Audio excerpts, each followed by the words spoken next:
Okay, hello and welcome to round 2 of the Michigan Class Championships 2014. I'm playing Stanley Jaros in this game with the white pieces, and I began with 1 d4. Stan played d5, knight to f3, knight to f6, g3, bishop to f5, bishop g2, e6, and I castle. Stan plays h6, keeping my bishop out of g5 and maybe preparing for a kingside assault if he decides to go queenside. I play c5, or c4 rather, and he plays c6. We've entered into a Slav defense. Knight to c3, bishop e7, a3, plays a5. I capture on d5, and then play my pawn to a4 to keep the b5 advance off the board. I didn't want to allow him a free expansion on the queen side, so holding back those pawns, but of course I've given up the b4 square by doing this for both the knight and his bishop. So game continues with knight b d7, and I travel back with my knight and begin a series of moves I've seen in the I was looking at playing the Samish King's Indian with the idea of playing the knight to d3 and then back to d2 to help support my center, and I thought maybe I'd try something similar against Stan in this game. And so I play f3, knight out to d3, knight back to d2 or f2, and the idea of this is I'm trying to keep control of the g4 square when I go to push e4 later on. A lot of times black's able to play bishop to g4 after I play e4, and then I have to respond to that before making other pawn advances or solidifying my center. So that was the purpose of the knight moves, and he plays over to b6, threatening to bring the knight into c4. And I just play e4 right away, so we get some exchanges in the center. And now the bishop, notice, can't go to g4, goes back to g6. And it's interesting because what I'm saying is my pawns in the center are strong and I'll be able to attack and threaten you with these, and what I think Stan's saying is as I put these pawns in the center they become targets, and he's going to put his pieces on the board in such a way that it's difficult to push the pawns in any way that would be advantageous. He's going to try to maybe have outpost on d5 for his knights. He's making the d5 advance very challenging by having the c6 pawn, both knights and the queen defending that square. So play continued with rook over to support my center, and then he plays the bishop in, taking a defender away from e4, but notice that knight on f2 is also now helping out with e4, and if I didn't have that knight on f2, I would actually be concerned right now about holding e4. So I played queen to d3, supporting the knight and also adding a little bit extra support to the e4 pawn, but this of course allows the knight on f6 to hop into d5, where I won't be able to capture it due to that pin going down to my queen. So if I go ahead and highlight that for you, I played the bishop to d2, reinforcing c3, and my opponent played the knight back to c7. And you might wonder, well, what's he up to there? Well, of course the knight would like to go to e6 perhaps, and then put some significant pressure on d4. So I played my knight back to e2 to prepare bringing my bishop perhaps to c3. Again, the other knight moves to d5 using that same pin, so I played bishop to c3. And now finally I'm able to play queen to d2, removing the pin and forcing black to make a decision here as to which piece to exchange on c3 with, because if, for example, the knight on d5 simply retreats, then I'll win the pawn on a5 by capturing the bishop. So Stan played knight takes bishop, I played pawn takes, and then bishop back.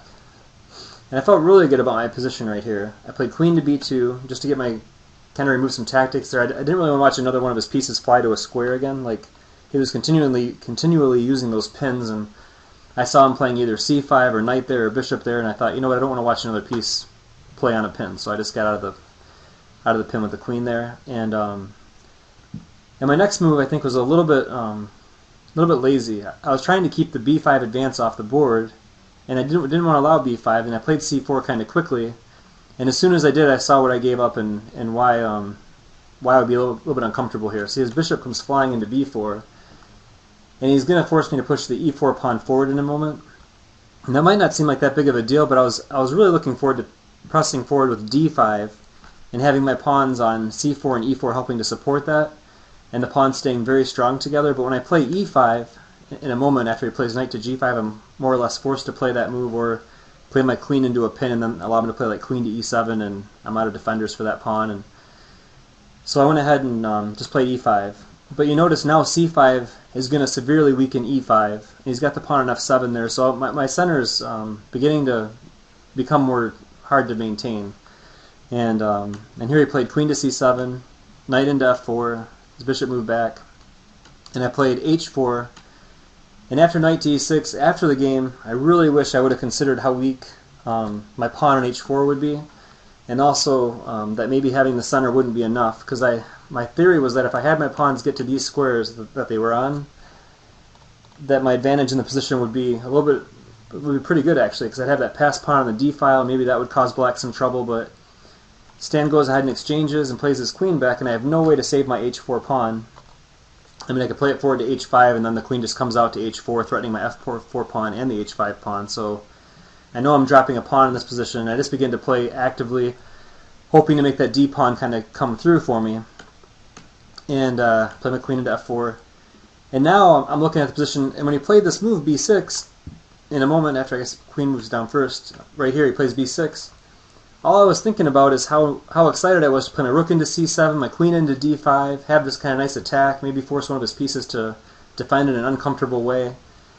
And I was really liking my position, and then he played bishop to c5 after I played the rook in, and I'm like, oh geez, because the problem is we'll just go through the variation. If I retreat my queen, then his bishop just comes out to e4, and I don't have any way to get rid of that bishop. It's he's got two attackers on g2, the bishop's pinned to the king, the knight's pinned to the king, so I'm basically just losing significant material here. So instead I have to play rook takes c5. He's got the exchange now and a pawn, and he's about to get another pawn. He grabs f4 once. Now he's got two pawns and the exchange. For all practical purposes, this game's pretty much over, but I'm going to go ahead and just try for some tactics and hope, kind of some hope chess, I guess. I play d7, he plays rook over to d8, queen into c7, and this does threaten something. I threaten to take on b8, and after this rook captures, I can play the pawn forward to d8 with check with a back rank mate. But of course Stan sees this, and what he does is kind of clever. He plays queen takes pawn, which looks like it allows my idea, right?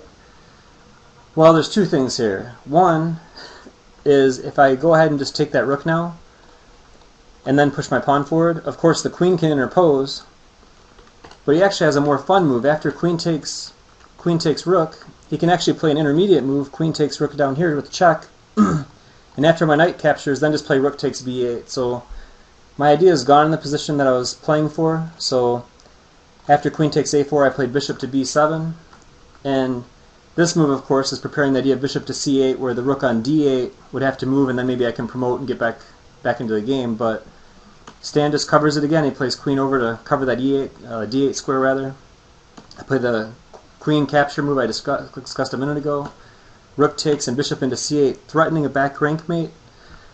But there's a real easy way to stop this, right? Just queen back to d8, and he's up significant material. Rook takes c8 is threatened, where he just maybe has a queen and bishop versus my knight and rook and is winning easily. He's got multiple ways to win this game. He's an extremely talented player, and with plenty of time on my clock and nothing left in the deck of cards here to play, I went ahead and resigned. So wonderful game to Stan Jaros, and looking forward to playing him again and hopefully get my first win against him one of these days. So take care.